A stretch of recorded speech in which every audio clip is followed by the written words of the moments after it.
LPU ప్లేస్మెంట్ల రికార్డులు సృష్టిస్తోంది. Final year student 2.5 కోట్ల ప్యాకేజ్ పొందుతున్నారు. 1700 మందికి పైగా ఎల్పీయూ స్టూడెంట్స్ 10 లక్షల నుంచి 2.5 కోట్ల ప్యాకేజెస్ పొందారు.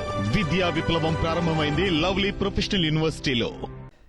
కాకినాడలో మండు టెండలో రేషన్ సరుకుల కోసం పేదలు అష్టకష్టాలు పడుతున్నారు. రేషన్ దుకాణాల్లో సర్వర్లు డౌన్ అవడంతో గంటల తరబడి నిరీక్షించాల్సిన పరిస్థితి. గతంలో ఇంటి వద్దకే ఎండియు వాహనాలు వచ్చి రేషన్ సరుకులు ఇవ్వటం ఎంతో సౌకర్యవంతంగా ఉండేది అంటున్నారు రేషన్దారులు. రేషన్దారుల అవస్థలపై మరిన్ని వివరాలు కాకినాడ నుంచి మా ప్రతినిధి రాజు అందిస్తారు. కాకినాడ జిల్లాలో ప్రజలకు కష్టాలు మొదలయ్యాయి. ముఖ్యంగా ఇంటింటికి రేషన్ అందించే వాహనాలను కుటుంబ ప్రభుత్వం రద్దు చేయడంతో ప్రజలందరూ కూడా ఆ రేషన్ కోసం అనేక ఇబ్బందులు పడుతున్న పరిస్థితి అయితే ఉంది. నిన్నటి నుంచి జిల్లా వ్యాప్తంగా కూడా దాదాపు 1060 రేషన్ దుకాణాల ద్వారా బియ్యం సరఫరా చేసే కార్యక్రమాన్ని కుటుంబ ప్రభుత్వం ప్రారంభించింది. మనం చూసుకున్నట్లయితే ప్రస్తుతం నేను రైచల్పేటలోని ఒక బియ్యం దుకాణం దగ్గర ఉన్నాను. ఉదయం నుంచి కూడా ఇక్కడ ఎవరైతే వినియోగదారులు ఉన్నారో వారంతా కూడా వచ్చి రేషన్ తీసుకున్నారు. జిల్లా వ్యాప్తంగా దాదాపు 6,34,987 రేషన్ కార్డులు ఉన్నాయి.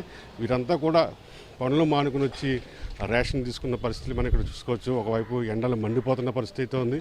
గతంలో వాహనాలే బాగున్నాయనేది కొంతమంది చెప్తున్న పరిస్థితి. ప్రస్తుతం ఇక్కడ ఉన్నటువంటి వినియోగదారులు ఏ విధంగా స్పందించారో తెలుసుకునే ప్రయత్నం చేద్దాం. అదే బెస్ట్ అండి. వ్యాన్ అయితే మేము ఇప్పుడు ఏ టైం ఉంటే టైం ఇప్పుడు 10 మనిషి ఉండండి.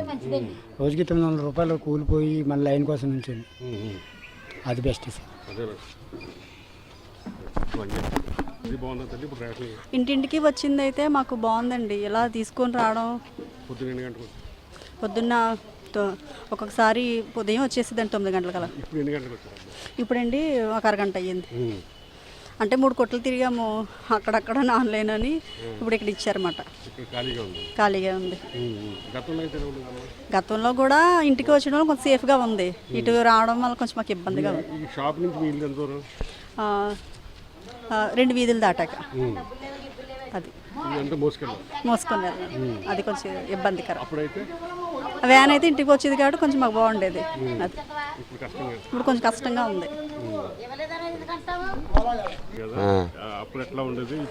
ఇప్పుడంతే షాప్కి రావాలి భయ్య. ఇదివరకైతే ఇంటికే వచ్చి ఫ్రీగా ఉండేది. ఇప్పుడేమో కంపల్సరీ రావాల్సిన అవసరం వస్తుంది. అది మాది లోపలికి వెళ్ళిపోవాలి, గేట్ అవతలకి అక్కడ ఉంటే రావాలి. ఇదివరకు యాన్లు వచ్చి సింపుల్గా అయిపోయేది. అక్కడికి వచ్చి కాబట్టి తీసుకునే వాళ్ళు. ఇప్పుడేమో కంపల్సరీ ఇక్కడ రావాల్సిన అవసరం వస్తుంది. ఇప్పుడు మేమైతే కుర్రలు పర్లేదు, ముసలి ఉన్నాను వాళ్ళకి ఇబ్బందే కదా, అంతకంటే ఏం కాదు. అది రండి, మాకు వ్యానే బెటర్ అండి.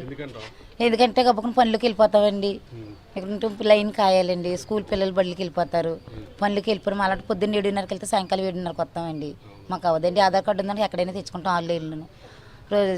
జగన్ గారు ఇట్ని బాగానే పెట్టారు. మరి చంద్రబాబు వచ్చి రూల్స్ మారిస్తారండి. మరి చూస్తున్నాము రేషన్దారులు కూడా చాలా ఆవేదన వ్యక్తం చేస్తున్న పరిస్థితి ఉంది. గతంలో అయితే ఇంటి వద్దకే రేషన్ వాహనాలు వచ్చేవి, రేషన్ తీసుకునేవాళ్ళు వెంటనే. అయితే ఇప్పుడు ఆ పరిస్థితులు లేవు.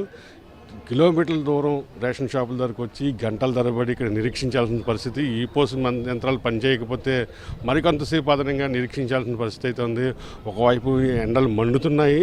అలాంటి పరిస్థితుల్లో కూడా మేము రేషన్ దుకాణాలకు పనులు మానుకుని వచ్చి రేషన్ తీసుకుని వెళ్ళడం కాస్త ఇబ్బందిగానే ఉందని చెప్పి కూడా ఇక్కడ పేద ప్రజలంతా కూడా ఆవేదన వ్యక్తం చేస్తున్నారు.